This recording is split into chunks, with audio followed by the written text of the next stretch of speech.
This week marks a special occasion for me. On July 13th of 2021, I began uploading weekly videos, which I have continued to do now for a whole year. In this video, we will talk about all those nitty-gritty YouTube statistics, which videos worked and didn't work, and lessons I have learned along the way. And hopefully this can help any creators out there that are struggling or just getting started on YouTube.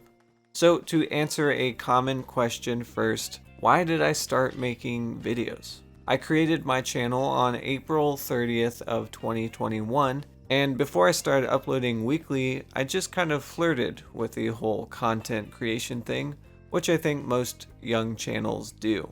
I made occasional videos, uploaded them when they were ready, and they just kind of sat there. So the weekly goal I set in July was a challenge for myself to be consistent. And that consistency has been more of a lifeline than the promise of views or extra income. I make videos because I enjoy it, but I make them weekly because that's the goal I set. The hardest thing has been balancing that goal with a full-time job, a life, family, travel, etc. But we will talk about that more in depth later. First, let's get into those analytics. I have received 2,380,584 views and 184,032 watch time hours. My channel has received 10.3 million impressions, which means YouTube has showed people my videos in their feeds 10.3 million times. My click-through rate from impressions is 7.2%, which the average is between 2 and 10%, so that's pretty good. And my average view duration is 4 minutes and 44 seconds. Here is what my performance looks like over the course of the year. You may notice I did not receive many views for a long time, and we will talk about that too.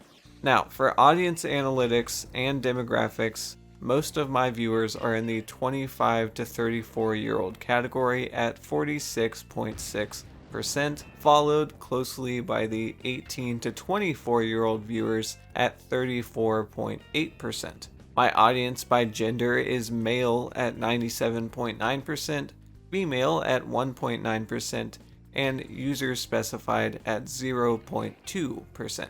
My top geographic audience locations by country are as follows: United States at 43%, Germany at 12%, the UK at 6%, Canada at 5%, and Russia at 3%. Because this channel is mostly focused on Hunt Showdown, I assume these demographics reflect a similar demographic to those playing Hunt, so that makes sense. And finally, every content creator's favorite statistic, my views by subscription status. 76% of my views came from people not subscribed to my channel, while 24% came from the very best subscribers, so thank you for that.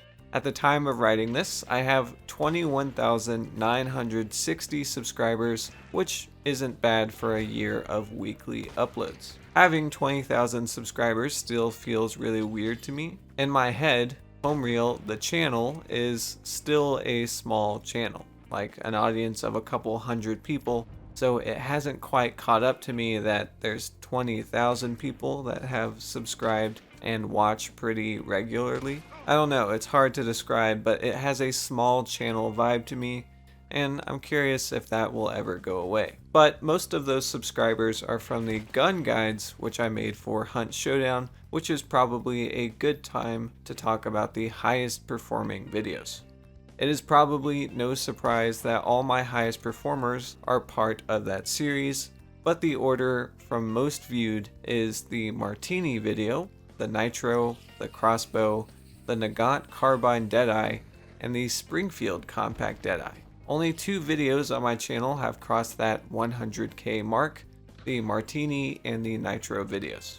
I break down the success and lessons of each gun video for my YouTube members. You can join the channel for those videos if you want. But shortly, I think there was just more community interest in those two weapons and the approach I took in those videos. The Nagant Carbine video also has the first Kung Pao reference, which probably propped that one up too. The videos that have performed the worst are easily gameplay videos, especially for other games, which, I mean, I don't blame you guys. There is a way to present gameplay that is interesting, and I've been working on doing that, but it is a different muscle to flex than the writing heavy content of some of my other videos.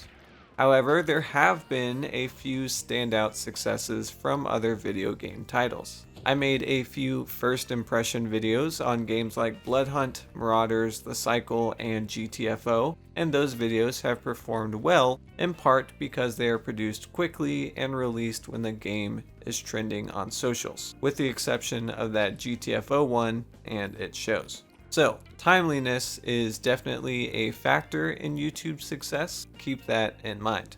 I do want to highlight one standout success though, and that is the Hell Let Loose guide I did a while back. It took a long time for that to start trending, but it hasn't really slowed down since it started. That video was written in the same style of the gun guides I do for Hunt, and I feel like that proves there is a demand for engaging content that is both informative and entertaining, regardless of platform or game title. So back to timeliness and this graph. What is up with this dead zone? I was posting weekly then, just no one was watching.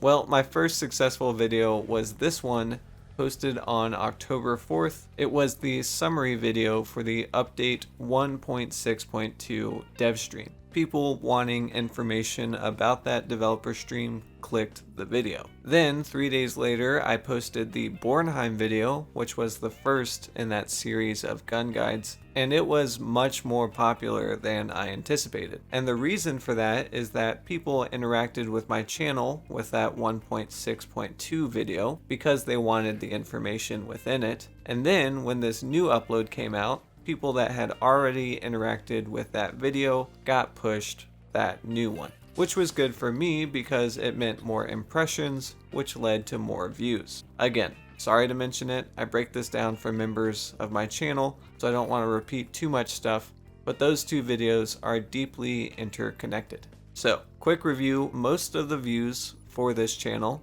are from videos that follow that successful format, informational and entertaining. Maybe you've noticed as an audience member that's the type of video you gravitate toward, which is fine.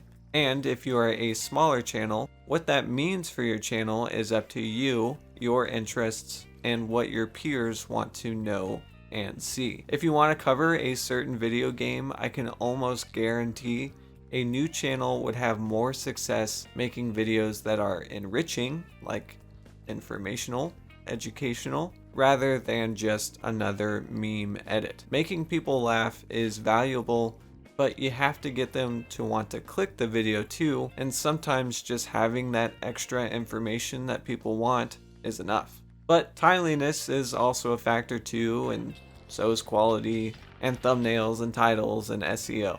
But the very basics of YouTube is to make something appealing, and I stand by that. The weird thing is, YouTube becomes a little less sexy when you start seeing the parts of the algorithm and try to wield them. But there is room for art here too. So, what have I learned in my time as a content creator? The number one thing is consistency is a double-edged sword.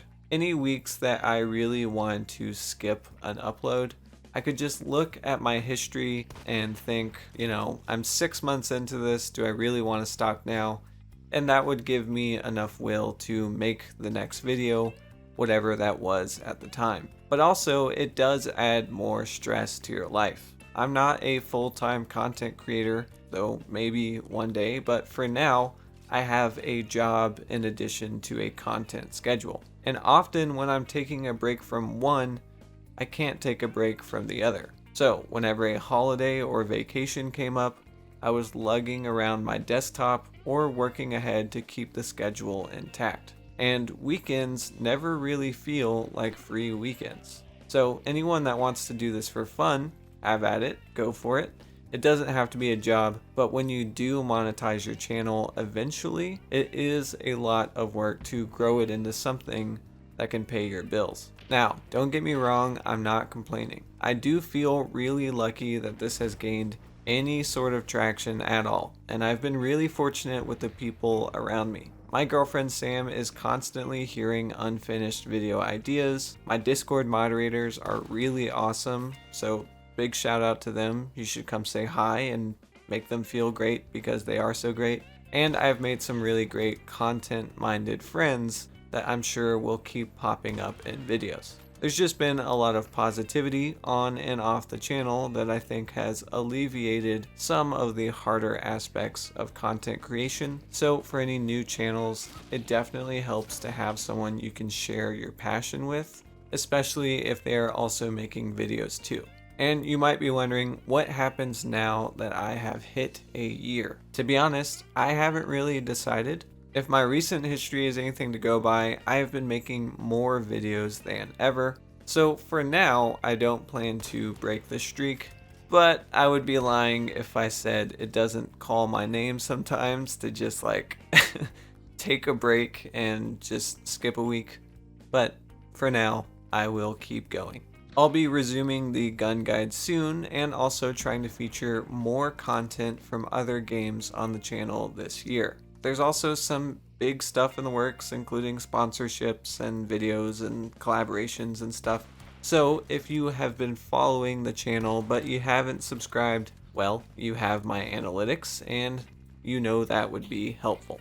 But this video has to end at some point, so just as a closing sentiment for any budding creators out there, if you haven't found your breakout success video yet, keep in mind you might be somewhere here in the chart, and believe me, you don't want to break that streak either. Feel free to ask any questions in the comments if there are any aspects you want to know about, but until the next video, goodbye.